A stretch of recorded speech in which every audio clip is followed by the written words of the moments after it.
and welcome to Welcome Home Radio with your hosts, Blair Thomas and Tom Holm. The waters in the mortgage industry can be pretty muddy. Luckily, Welcome Home Mortgage is here to clear things up. Whether it's investing, leasing, renting, home insurance, or myths and misconceptions, Welcome Home Radio has the answers for you, the consumer. And now, to help you make the right home buying decision for you and your family, here are your hosts, Blair Thomas and Tom Holm.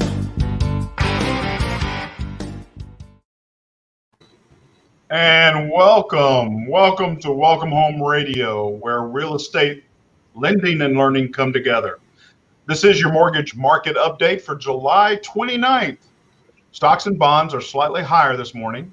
The CEOs of Facebook, Amazon, Apple, and Google are testifying before lawmakers on an antitrust issues, whether they have unfairly harmed consumers and competitors during this COVID time. The Fed also completes a two-day meeting. They have stated that they will not be raising rates until 2022. Today, the U.S. dollar and inflations will be in the focus of their meeting. The MBA, or Mortgage Bankers Association, released their mortgage application data. Overall application volume fell slightly by 8% from the previous week.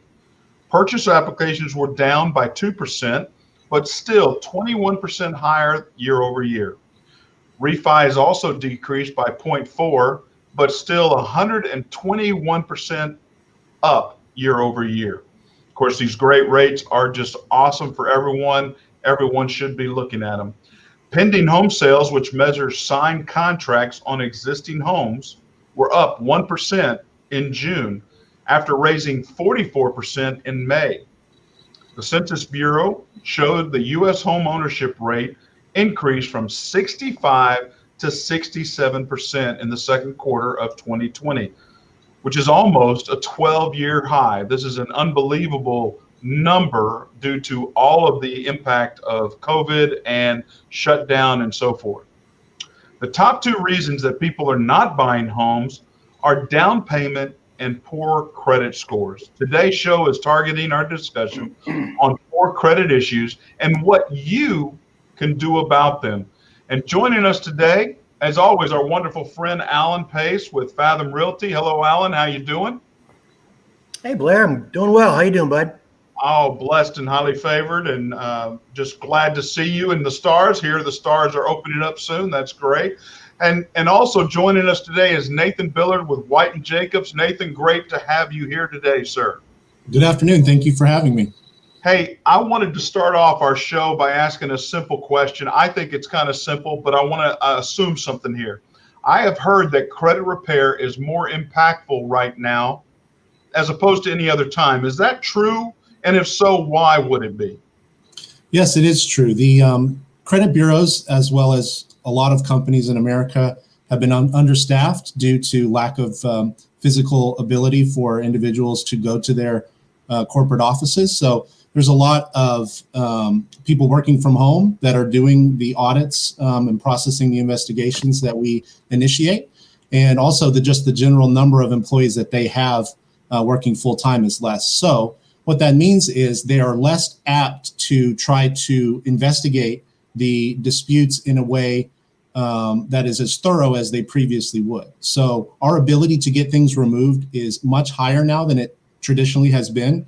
And in addition to that, certain times the bureaus will just remove items across the entire credit report for an individual just because they know they don't have the personnel and the time to do a proper investigation on those accounts. Wow. So give us an example. Has this been impacting people's scores tremendously? I mean, yes, and I'll speak specifically about Equifax because they have been the ones that this has been most prevalent with. We have clients every day that we audit the accounts. They could have, 5 to 20 to even more negative accounts on the report. And with Equifax, a lot of times after the first initial round, which is 30 to 45 days, every single one of those accounts will have been removed without any attempt to validate, without any further investigation, just because they know that they have to delete or validate the accounts, and they don't have the personnel and the time to properly validate. So what I'm hearing you say is the bureaus are low on personnel, so therefore they're taking these accounts off without validation, and Right. that is definitely increasing scores for everyone across the board. Yes, and creditors as well, but those are more hit or miss. But the credit bureaus specifically have been hit hard, and you'll know that if you ever try to reach out to them by phone, because the customer service is non-existent at this point. So they don't have the ability to really do what they're required to do by law. So our attorney's office has had great success getting those things removed. Well, I want to remind our listeners right now, you can comment in the comment field here as well as you can call in. I know we're going to get the number, call in and ask any critical question. Credit score is the number one of two of the top things why people are not buying homes, moving toward this. And I got to tell you, with rates the way they are, Alan, I just locked somebody at 2 1/8 yesterday. 2 1/8. Wow. Just tremendous. That's able to buy more home or get into a home with their debt to income ratio and to be able to work through this. So the opportunities are here, but if credit is holding you back, come and ask your questions. Come and be available, because we're going to try to cover some. Now, some of those questions have come in already, and one of them has been, how long will it take to be able to buy a house? So if you get somebody, whether they've come through me or you get them directly, how long does it normally take them to repair credit to get it to a point where they're able to buy a house, holding that 620 is the bottom score right now for most loan programs? Yeah, it will depend on the individual, of course, but our process is between 45 days and 6 months. Why 45 days? What is so particular about that? So there are certain individuals where I just need to give them some quick advice and they can get approved sooner than that. But if we actually need to go in and audit through our attorney's office any negative information, the bureaus have a period of time by which they are allowed to respond, as well as the creditors. And that is 45 days minimum, because there's the mail being sent, there's the mail being received, and there's 30 days in between. So that's the soonest we can really affect change on the credit report. Nathan, what do you mean by audit? That's a term you've used a couple of times, and I don't think our listeners understand it. What is audit?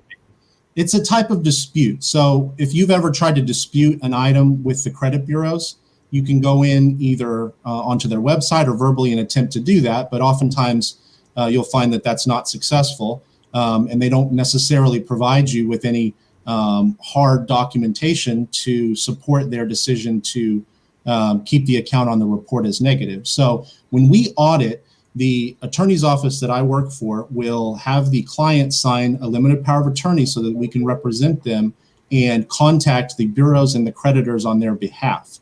And so that's what we call an audit. And the audit is basically a similar request to what a consumer could make. However, it comes with the consequences that are mentioned, that we will pursue litigation against them if these things are not addressed, either through deletion of the accounts or through full and proper validation. And so that process takes at least 45 days from the date that we began. You bring that up. I think it's very valid for our listeners to know there's a huge difference if they try to dispute some accounts or dispute a trade line, apartment complex, whatever it may be, than when you do it. And the difference is what? What is it that you are doing different than what a consumer can do? A consumer will oftentimes be told that the account has been verified and is reporting accurately. And that will be the totality of what is given to them as proof. Whereas the law states that they actually have to provide the documentation, which includes the original contract with signature, billing statements that match up with any late payments on the report, a justification of a balance if it's a collection or charged off account. And so if these documents haven't been provided to you, technically they're still in violation of the law. But the problem is, what are you going to do at that point? The only thing you really can do is hire an attorney's office to represent you. And so from the beginning, we represent the individuals in this audit process, letting them know that if these documents are not provided within the time frame given and they're not complete and fully accurate, then we're going to make sure the accounts are removed, or we're going to pursue litigation. Now, to make it really impactful, you have to impact all three bureaus, not just one. Is that correct? Yes, it is mostly necessary for, in your case, somebody getting approved for a mortgage, that the middle three of the scores is above a certain level. And so if we just focus on one or two bureaus, that could leave the middle score low. And so our process is to do this as efficiently and quickly as possible, which means we need to do as much as we can right away with all three credit bureaus as well as the creditors to maximize the amount of accounts that we can get removed quickly. Alan, do you face a lot of folks that are asking these types of questions? Are they coming to you with these types of questions out there? Are these asked of you? Yeah. In fact, Nathan's working with one of my clients and got him up and running. Now he's not ready to do his thing yet, but he's prepared to do it because of the help Nathan gave him. And so when you do what I do, you help people buy houses and sell houses. And, when you talk to them initially, especially when they're going to buy, first thing you ask them is, are you pre-approved? Basically, do you have credit? And a lot of them will say great credit, and they don't. Others will say, well, I do, my husband doesn't, or something, that situation comes up. And that's when I have to get them to start. I get them to you. If you identify them as not being able to, that's when we get with Nathan, somebody like Nathan, to say, hey, these guys want to buy a house. They can't, but they want to do it next year or in 6 months. What can you do to help get us to where we need to be 660 or above or whatever it is right now? So that's the kind of stuff that I run into quite a bit. Wonderful. Hey, we got a question coming in. Lily has asked the question, what type of account hurts my credit? That's an interesting question. What type of account mostly hurts their credit scores? Well, any account that is deemed derogatory will have a net negative impact on your credit score, and that would be any accounts that are sold to third-party collection companies, any accounts that have been charged off where the balance is deemed uncollectible by the original creditor, any late payments at all on the account over the last 7 years, and of course, any public record that's negative like a bankruptcy.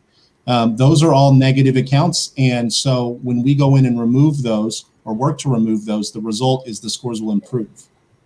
Now, let's go down some of those types of accounts because a lot of people don't know what's on a trade line on a credit report.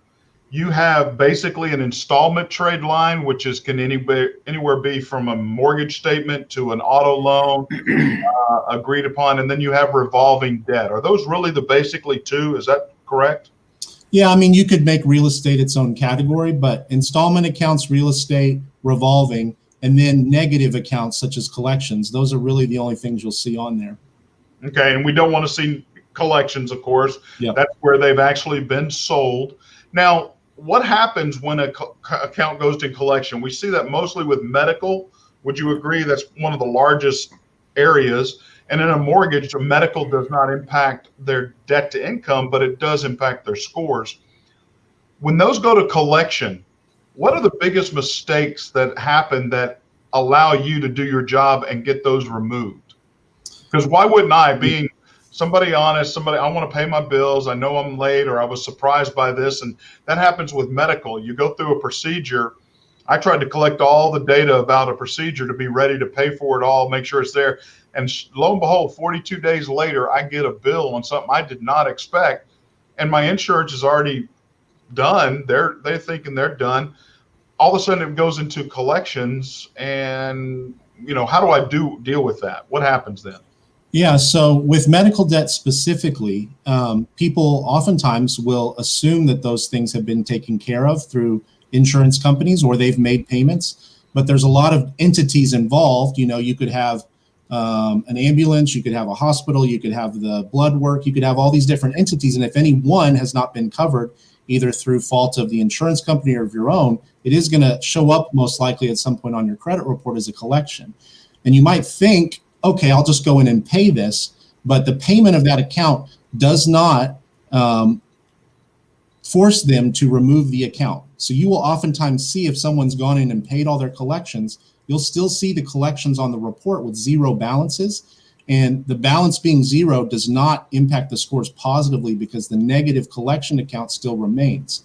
And so as opposed to doing that, what we do is audit the accounts. And the reason that we can get 99% of all medical collections of any size, of any date removed is because HIPAA law makes it virtually impossible for the collection company to have and provide the documents that are needed to properly validate.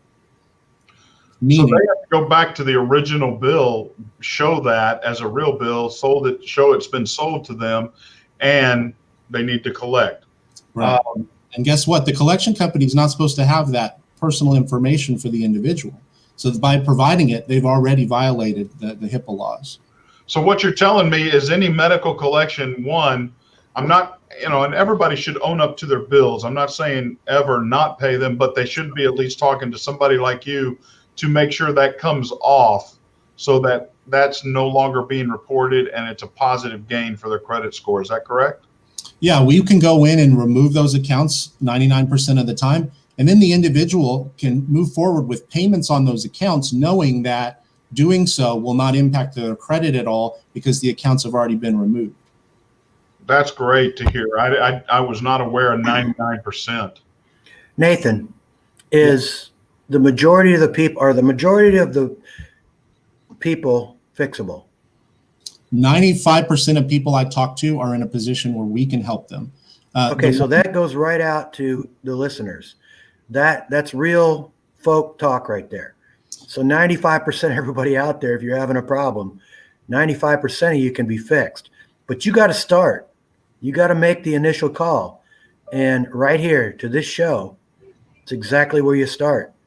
And you get put in touch with Nathan. That's simple.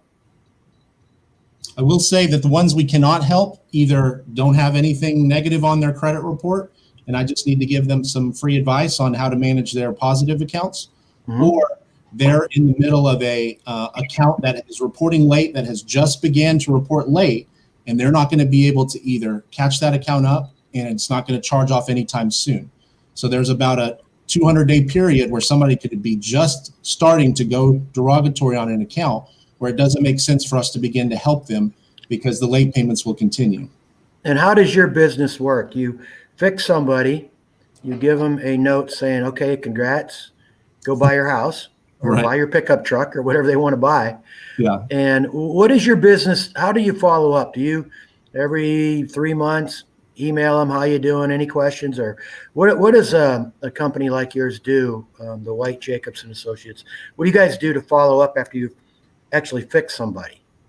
Yeah, so during the process, my job is to be in communication with the individual exclusively. So I'm the person that they'll be communicating with on a regular basis, at least every 30 to 45 days, to discuss changes to their credit scores, that they're managing their positive accounts appropriately. And as soon as they're in a position where they can get approved with Blair for the mortgage, then I need to hand them over to him and they can move forward with that application. Now, after that, we continue to be available to help. I stay as a resource for them to answer questions and check credit reports. But you believe it or not, we'll see clients that have to go back through the program more than once.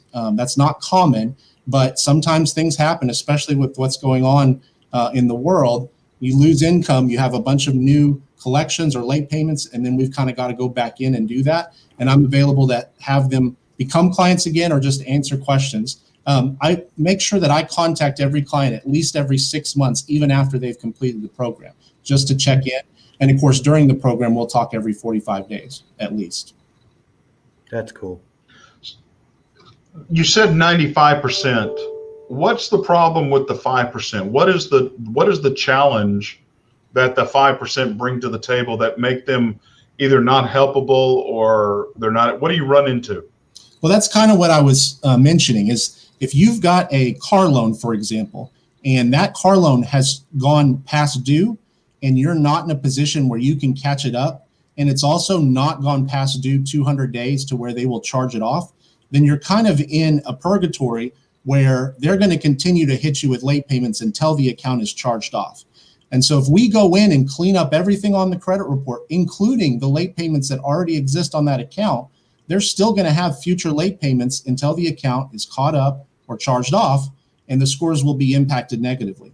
So if someone is in that position, I don't want them to become a client because they're not going to see success quickly in their scores. I want to wait until the account has been resolved one way or the other so that we can move forward.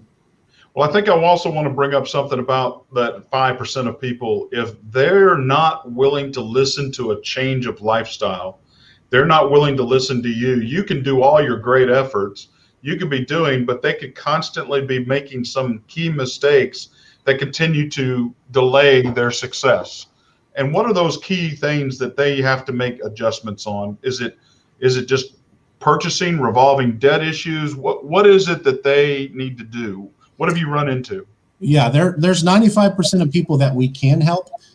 There's probably 75% of people that are willing to go through the process of what we do. And the reason is you can have the services of our law firm and take full advantage of those and have all the negative information removed from your report. And that will not guarantee that you have a good credit score. Because if you have reoccurring collections or negative accounts in the future, the scores will drop. If you have either a lack of any open accounts whatsoever, you won't have a good credit score. If you have open accounts, but the balances are high on your credit cards, the scores will not be where they need to be. So part of what I do is make sure that I have given you all the information as well as the tools and links that you need to set up and manage these accounts so that you have something left over that's positive that your credit score can be based on once the negative accounts have been removed. So what kind of mix of accounts, trade lines do people need to be successful in this? In the short term, all that we help them establish is at least 2 revolving accounts, at least 1 installment account that are open accounts with positive payment history. If long term they want other advice as far as what kind of accounts they want to keep long term to improve their scores beyond the time that we're helping them, there are certainly other things they can do. They can get a diverse portfolio of different types of accounts, mortgage accounts, retail cards, student loans, real estate, all that stuff is all included as different types of accounts, and mix is a part of their credit scores. But in the short term, as long as they have those 3 open accounts that we're going to help them establish, if they don't already have them, 2 revolving, 1 installment, then that's all they need to get to the point where they can get approved for the mortgage. And I don't know. I mean, what do you run across with people? They already have revolving debt. We just got to get it situated so it's comfortable. I've heard so many times people telling me about keeping an amount on a revolving credit card. Is that true? Do you need to keep an amount, $15, $20, whatever? I've never heard this. Not necessarily. What you have to do is have activity on the account. So if it's an account that you set up and you never use, it's not really going to benefit you because it may not report, or if it does report, it's going to show inactive. So what you need is to have those accounts open. And, obviously with an installment account like a car loan, you're just making a payment every month. For the revolving accounts, you do want to show activity, but it's perfectly fine to pay the balance down all the way to 0 every month. And then just continue to use the account moving forward. What you definitely don't want to do is max out the account and keep that balance high, because then the report will show a high balance to limit ratio on your revolving accounts, which will affect the scores negatively. And there lies the conundrum, because the credit card companies, it's exactly what they want. So it's us versus them when it comes to purchase power, even though everything seems free when you use their credit card to buy something. Yeah, and they will not give you this information typically on how to manage your credit. They're mostly interested in you paying interest. So whatever they can do to give you that ability is all they're focused on. So as somebody that's been through it, for all the folks out there listening that haven't gone through it yet, that have children that are coming up and they're in high school and they're about to go to college. Well, if they don't see it their senior year of high school, their first year of college, or their first year at a trade school, or their first year out working in the job market, they will get inundated with credit card offers. And so the time to prepare your children is in high school. Start working with it. And by the time they leave the home, they're going to have access to things that you'll have no control over.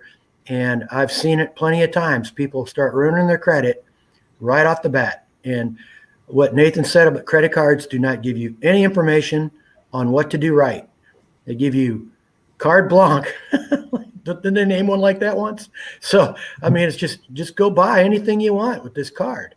And, oh, okay, just pay it And off by when the you way, want. minimum payments. It's okay to Yeah, make minimum payments. right. But nobody reads the little fine print, 22%, and that kind of thing. Man, that's So, great.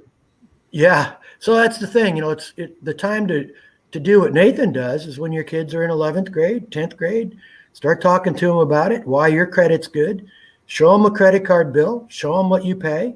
And by the way, it's a good chance to show them how much it costs to play hockey in high school and to play all the different sports you're paying for them. And, Chick-fil-A is not free either, that kind of thing. But when it comes to credit, you start when they're I would say their sophomore, junior year in high school, and for sure when they're a senior, when they leave your home and go out in this big world, they need to know about credit cards and what's about to happen to them.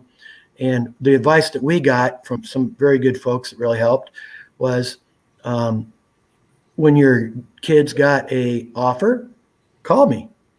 Let's talk about it. And it makes a big difference to interact. So that's what I would say, as having been through it. Yeah. Yes, it does. Hey, got another question from Stan, but he's asking a very valid question in reference to our present day society and issues.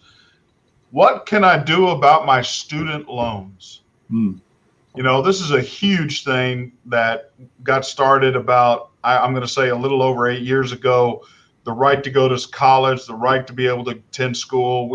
Student loans just seemed like everyone was getting them. Everyone was going to school. And now they're still with us. And they're with a lot of people in a lot of ways, student debt. What can be done about student loans and how to bring them up so that, one, it doesn't impact debt to income, but two, it doesn't get into that collection, because they don't forgive student debt unless it's being paid on or it was a part of a special program that was forgiven by grades and the amount of hours and you finished in a certain period of time. But otherwise, student debt is with us until it's paid off, and it is interest bearing. It does gain and grow in interest, right? Oh, absolutely. And a lot of people are taking advantage of an automatic deferment period now, but the interest is still being accumulated. And when those payments are due again, they will have a certain amount that's owed every month that's going to be higher than what they're used to. So it's oftentimes a problem for clients I run into. As far as credit reporting, a lot of people have negative information related to student loans, either late payments on the accounts or the accounts being transferred to a default status. And so we have solutions that are free that we can just get people connected to U.S. Department of Education to consolidate these accounts, to get them in the position where they're no longer in default quickly. And so on the credit report, at least, they will look like they're a positive account. The debt amount is still an issue for a lot of people because that debt doesn't go away.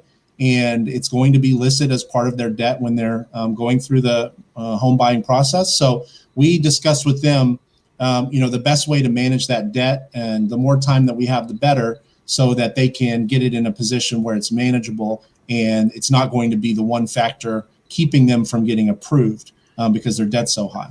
And that has been the tough thing on so many families. When I was in college, I had student debt. It took me 3.5 years to pay it off, but I had a low interest rate and I made the right payment every month and it went away. But man, today, it's $50,000 a go. And, you times that by 8, holy cow, it's a lot of money. And there's people that never can get out of that situation. And so it's a real issue, and it's good that people like Nathan are around to at least give them direction and there is a way. There's a way to do it. But I would say sometimes there might not be a way to do it. If you don't have any income, you're not going to get rid of that debt. Well, I will say something. This has not been publicized, but I have a lot of clients that we go put through this consolidation directly through studentaid.gov, and many of them, I would say the majority within the last 3 months, have received some kind of forgiveness through that. Good. Where a portion of that has been wiped away. This is not something that I've read articles about, but just going through the process, it's available right now. I don't know how long that's going to be possible, But if you connect with us, I can tell you the steps to do that to see if that's going to be available to you. It's the old give me something, it's better than nothing routine. Right. Well, I do want to ask a question about consolidation, because there is a difference in sometimes people consolidating or being told they're consolidating and they're really not. Help us understand that situation, because I've heard it. I make one payment, but yet I look at the credit report and I've got 8 different student loan debts.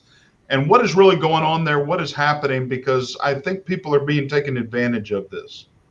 Yeah, so there's 2 things to look at. One is the people assume that if you've got a loan servicer like Navient or like Nelnet that you're making payments to, that those payments are one payment, so that's only going to one account. But in actuality, those are multiple accounts on the credit report, one probably for each semester that they were there and any additional loans that were taken out. So the impact of anything on your credit report related to student loans is multiplied because it's multiple accounts that are being affected. As far as the consolidation, there are companies, thousands of companies out there that tell you they can consolidate your student loans and go through that process with you for a low monthly amount. And the fact of the matter is, it is free to consolidate your student loans directly through the federal government. And when they're consolidated that way, they are put into one account where you're making one payment every month. It's showing as one new positive consolidated account on your credit report. And the impact of that means you can change the terms to stretch the payments out if necessary. You can apply for things like pay as you earn or income-based repayment so that your payments are lowered. And you also have the opportunity to take advantage of what's going on that I mentioned, which is some kind of forgiveness if it's applicable to you. So there's no reason why these third-party companies should be involved in that process. And anytime they're charging a certain amount from you, that's just taking away from what you could be paying towards your student loans. And a lot of times, as I guess I want to explain it this way, I've heard what they're doing is going the minimum amount. They're giving you a consolidated number to pay, and whatever are left over, they're keeping as profit for them. They're not really consolidating their student loans, but they're taking up that payment, and you're just extending your payments out beyond 100 to 200 years, 200 payments. Right. And another effect could be that process impacts your credit negatively because they're withholding payments that you're making, which means you could have new negative information related to late payments on those accounts that you're consolidating for the purpose of payment. And that's one of the things that I think in the real world you hear a lot of, at least I do, when you're out talking to people in various situations of life. When credit comes up, you'll say, well, there's help. You can get help with your credit. Oh, I tried those credit companies. Man, I was paying money and nothing changed. I'm sick of them, So that's something that, again, Nathan, you probably deal with that somewhat. People have gone somewhere else. They have been failed miserably by those people. And now you're stuck with the mess, but that's your job, right? Yeah, every day somebody has had a bad experience with a credit repair company. And that's why I have to explain why a credit repair company and our attorney's office are vastly different. Credit repair is essentially them doing what you could do on your own for free. And anybody working out of their home could send letters out as if they're you. The problem is the results of that are similar to if you're disputing things directly with the bureaus on your own. You don't have any recourse if they don't properly validate the accounts. And so that's one of the objections that I overcome on a regular basis to explain why what we do is so different than quote unquote credit repair. And Blair, you asked earlier about what do you hear? You hear that a lot. You really do. Yeah. There is a lot of negative, and I will say for my benefit, if you're working with a credit repair group and they are not a law firm, I would stop utilizing those folks because they have no teeth behind what they're doing. And they're just disputing. They're just going through the process and they're taking your money. I had one client recently that I got over to Nathan, been 3.5 years paying this company. They just set up a payment program, whatever, that they were going through, and they were just disputing things, but there was nothing happening with their credit scores. And I'll be honest with you, I've been working with Nathan for we're almost on 6 years now. That's been a while. If you're not seeing movement and activity in 90 to 120 days, there's something wrong, or there's something that you're doing, or there's something that I need to get on to Nathan about. But the bottom line of it is they need to be working with somebody that's working for them, not with them and just collecting money. Stan, I hope that helped on student loans. Cindy has asked the question, and we've kind of gone into it. How much does it cost, Nathan, to go through this credit repair stuff? You know, you're talking about it, but hey, I got bills I'm trying to balance. What does this cost? Sure. So the cost varies depending on the individual. And sometimes it's not going to cost anything because I'm just giving advice. But if they do hire the attorneys and need the negative information audited, there is a cost involved. I charge everyone just the same amount. I don't want it to necessarily depend on their credit report. So if someone comes to me or comes to Blair that needs services, we can do it broken up over 6 months. Regardless of how long the process takes, we can take the payments and break those up over 6 months, and they can start for as little as $100 to begin that full process. And we can determine how much total over that time period is necessary. But nobody's ever going to pay any more than $1,600 total. And so that would be a maximum that they would pay. And that assumes we have to work on it for 6 months. And then maybe we have to work on it for time after that, because there's times when individuals have new collections that show up during the process or new negative accounts that we continue to work on for the same cost we've already agreed to up to a year without any additional charges. So even though the process of getting the original credit report negative accounts deleted or validated is never more than 6 months, sometimes individuals will need additional services that we provide without any additional cost. But even at the max of $1,600, you folks with your credit cards maxed out, look at the interest you're paying and how quick $1,600 flies on there. It is like instant.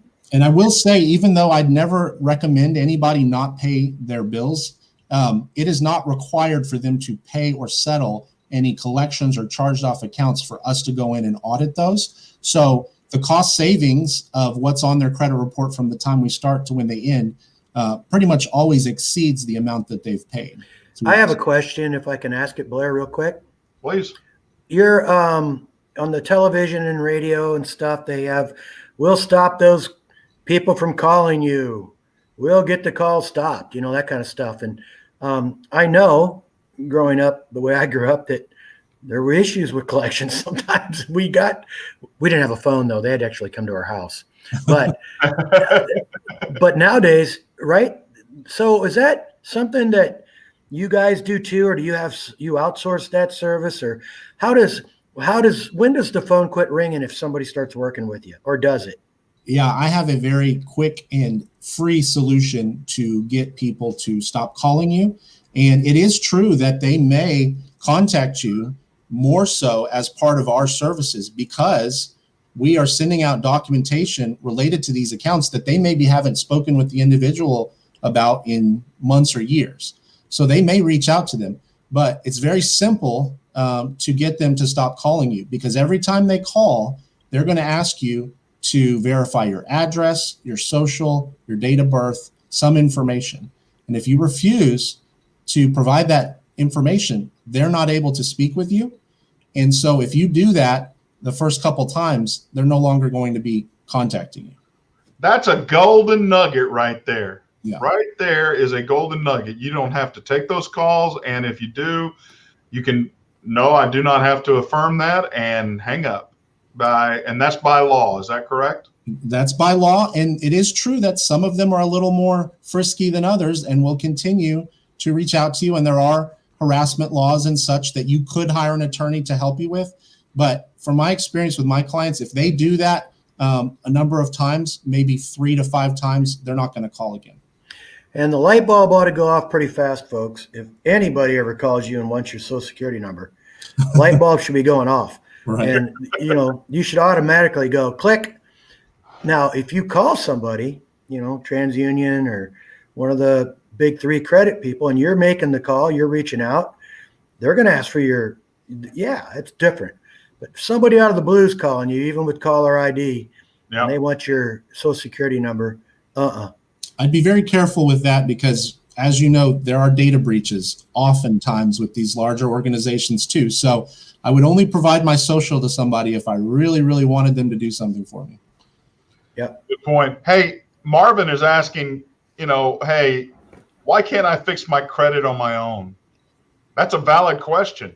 You Hey, can. Marvin, how you doing, buddy? He asked a lot of questions. I like Marvin. Yep, Marvin is. He's a good listener. Well, it's not impossible, but you would have to go through the dispute process. And unfortunately, that dispute process is unlikely to lead to any kind of negative account removal unless we're talking about very small amounts on collections, mostly medical. If you have any late payment history, if you have any charged off accounts with original creditors, if you have any higher dollar collections, like a broken lease or a really high dollar medical bill, it's basically impossible for you to get those removed through the audit process on your own. And that's before we talk about today's world, where the credit bureaus are impossible to even get anybody on the phone, and you're not getting responses to the disputes that you're doing online. So I would encourage somebody to attempt to do that and then let me know how it goes, because basically they're going to have to come back to us because they're not going to get anywhere with the lack of personnel and customer service that the bureaus provide currently. Nathan, you've said twice about the big three not having customer service right now, and I'm going to assume something, and I know better than to assume, but is that just because of the nature of the beast and the privacy of the information that these people can't work out of their houses through their laptops and thus not talk to you about things like that? Or what is the deal? I mean, a lot of companies are doing very well with people working from their home and customer service. Right. Well, the credit bureaus have never been well managed, and it's because they don't have a lot of accountability. They are independent organizations, each one of them, without any kind of government involvement. So what they've chosen to do, and if you don't believe me, try calling Equifax today. If you call Equifax today and you ask to speak with someone, they're going to be in another country, and they may or may not be helpful. And if you ask to be transferred to someone in the United States, they're going to tell you that's not possible, and it's not going to be possible. Wow. The other two bureaus have issues as well. They do have some people working from home, but they've also had a lot of staff turnover recently for different reasons. And so those people that they have working are not going to give you the full range of options that they've traditionally provided. And so it's become very difficult for anyone to get anything accomplished over the phone with any of these three, Equifax, Experian, TransUnion. And the only way that we're successful in doing that, because there are times that our attorneys have to be in touch with them verbally, is because we've gone through the process of failing and trying again until we're able to get in touch with somebody, either through a certain set of touchpad commands or verbal requests to get to the department we actually need to speak with. How does this correlate with people out living their lives trying to buy like a new car or something? And of course, people check your credit before you can finance a car. Is that delayed now too, or is that a different process? Equifax has been difficult to get credit scores for recently, both for my clients and other places. There's no reason why they can't still access the credit, because that's credit still available. But if you look on a report, you'll see the Equifax information may not have been updated within the last 30 days, or it may not be provided at all. So there are difficulties for us going through this process, but the fact that they are so reticent to do the investigations means that our success level is higher, which means it's still the best time for us, even with all the customer service issues that the bureaus have currently. Now, Nathan, how do people get a hold of you? How would they get a hold of, because you have also an announcement to make about a free seminar, right? Yes, absolutely. We are going to have a home buying seminar. There'll be 2 times on August the 12th, both at 5:30 p.m. Central and 7:30 p.m.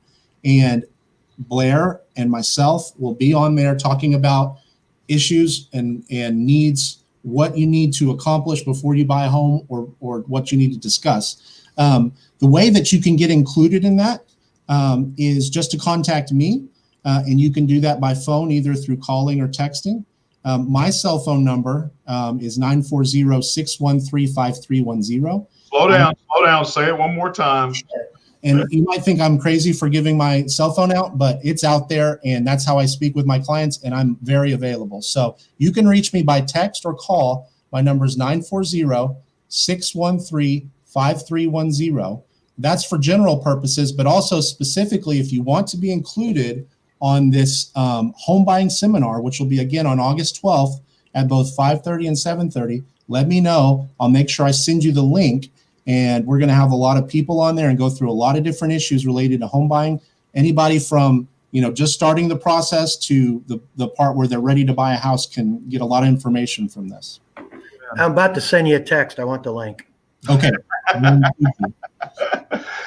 Well, Nathan, is there anything else we haven't quite covered? Because I'm going to take care of Sally's question real quick. What credit score do I need to get approved? Well, Sally, real quick, the loan programs right now, FHA, VA, USDA are all running at 620. 620 is the minimum score for approval. Normally, we can go down as 580 on FHA. It is not quite there due to the COVID situation. As soon as we'll make an announcement on this radio program, as soon as scores change for that. They did go up to 640. They came back down to 620, but 620 is the target score for all programs, 640 for conventional. So government programs, 620, 640 for conventional. That is for Sally. Nathan, what else do people need to know about their credit scores? And I mean, do they need to know about 13 different algorithms out there for different types? Or do they need to focus? Because, hey, I look at Credit Karma. My score is here. Why are you saying it's different? That sort of thing. Yeah. Well, let me first piggyback on Sally's question. If your lender has told you recently that you need a 680 or a 700, that is a requirement that is not universal. So if you're in a position where you're wanting to get approved and they're telling you the score is not good enough, but you have better than a 620, get in touch with myself or Blair, and we can give you other options. As far as the credit scores go, there is a conversation to be had about that. I won't get into it. But ultimately, Credit Karma is not going to give you accurate credit scores because those are not based in either FICO scores or Vantage scores. And the FICO scores are what they'll look at for a mortgage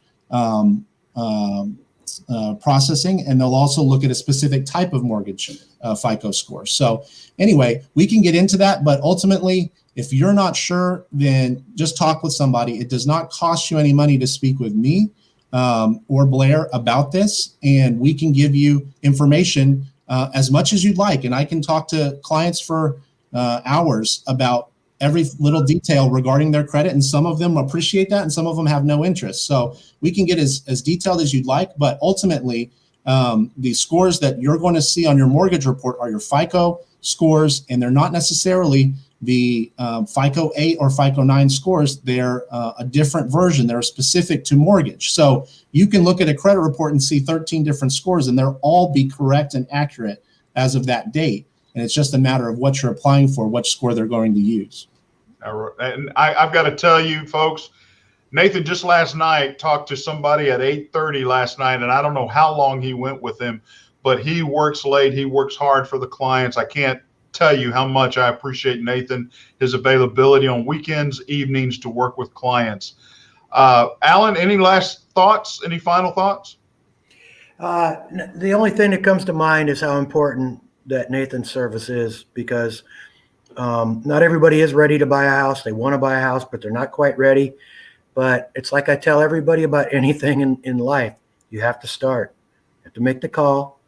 And it's may not be simple, but it's sure going to be nice when a year down the road you're sitting in your living room. Amen to that. Amen to that. Nathan, thank you so much for being here today. I appreciate it very much. No, thank you. Hey, I'm Blair Thomas. I'm Alan Pace. God bless y'all. Have a great week, and we'll see you next week. We're talking home insurance for your home.